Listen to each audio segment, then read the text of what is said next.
Hello, hello, hello. It's me again. Happy Thursday. Happy pre-Friday. So today, my topic, and I'm not sure what I want to title it, but it's mindset versus emotion. So oftentimes we struggle with things in life, right? Whether it's jobs, whether it's relationships, whether it's people and stuff like that. And many times things don't work out, or we get so frustrated and, we kind of lose sight over the things that we need to focus on and concentrate on.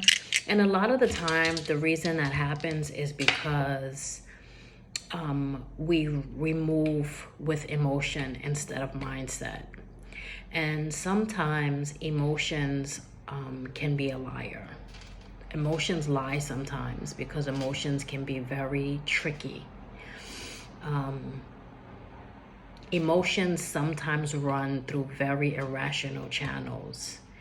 And sometimes we make decisions and our communication and things that we do in life, we do based on emotion and not even purposely.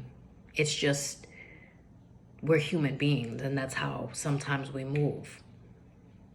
But the reality is when we stay focused and we understand that some things don't require emotion, some things require mindset, and you just tweak that a little bit, you will see a change in things that you're doing in your life.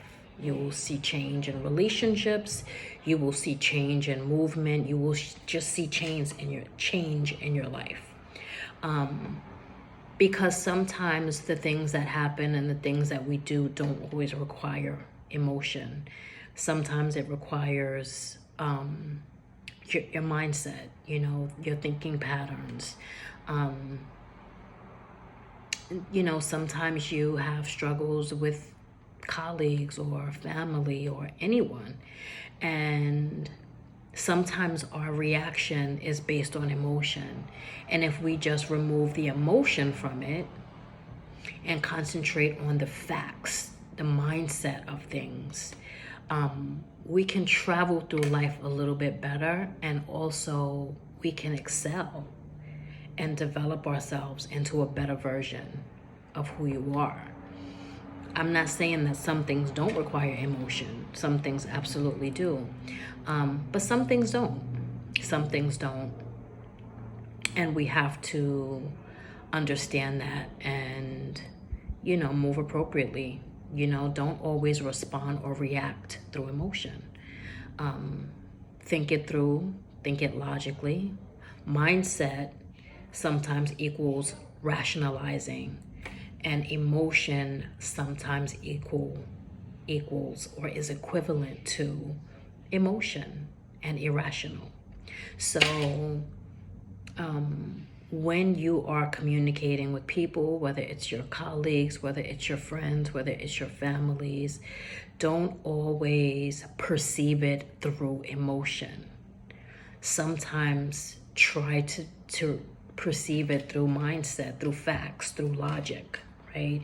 When you do that, it definitely gives you more clarity into life and into the situation. But you also move further in life. When you use emotion, you get upset, you get frustrated, and sometimes you make decisions that were not always the right ones. I know I have done that in my life.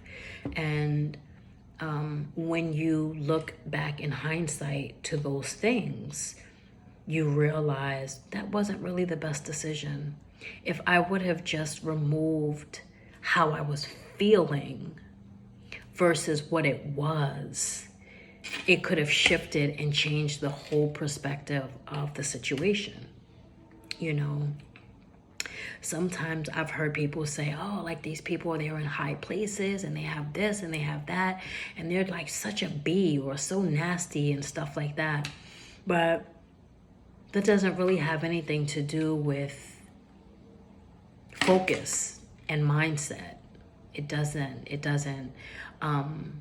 Some of us are emotional, some people are not emotional, and that's based on many different facets, many different factors as to why. But you definitely have to maintain a level of focus, laser focused on the things that you want to do, the things that you need to do, the things you want to concentrate on, and not pay attention to all the things and all the noise around you.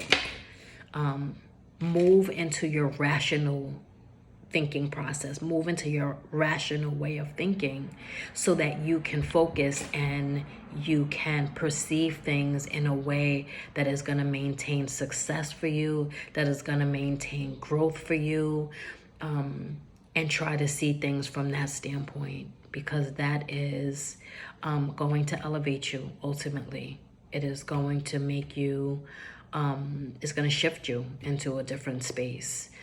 It is work. It is definitely work when you are trying to shift your way of thinking and the way you process things and all of that. But when you find yourself in situations, whether it's on the phone with a family member or at work in a meeting, with people that you may like or may not like,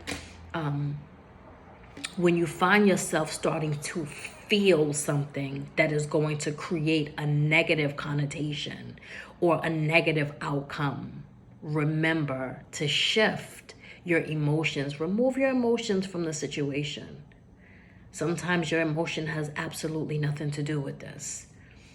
And sometimes our emotions are indicative of triggers and traumas and stuff like that we've experienced in life. And so that requires healing, right? So you have to heal from those things sometimes in order to remove the emotion out of basic things that you just don't need emotion, you know? Everything is not personal. Everything is not personal. Sometimes it's not about you. Most times it's not about you. You walk through life and people are going through things that you have no idea what they're going through. You have no idea how hard they work or how they struggle or how they maintain things in life. So take your emotion out of things. Sometimes people respond to you messed up, and it's not because they don't like you or they think that you're a sucky person. It just may be because they are really going through stuff in life and they don't know how to process that. So they are projecting on you. You don't have to react or respond to people. You just have to respond to yourself. And so when people respond to you in a way that is inappropriate or in a way that you are beginning to get in your feelings about it, you have to remove your feelings. That's where your strength lies. Your strength is in your ability to control that. So I hope that this was helpful. Happy Thursday. Have a wonderful day, and God bless.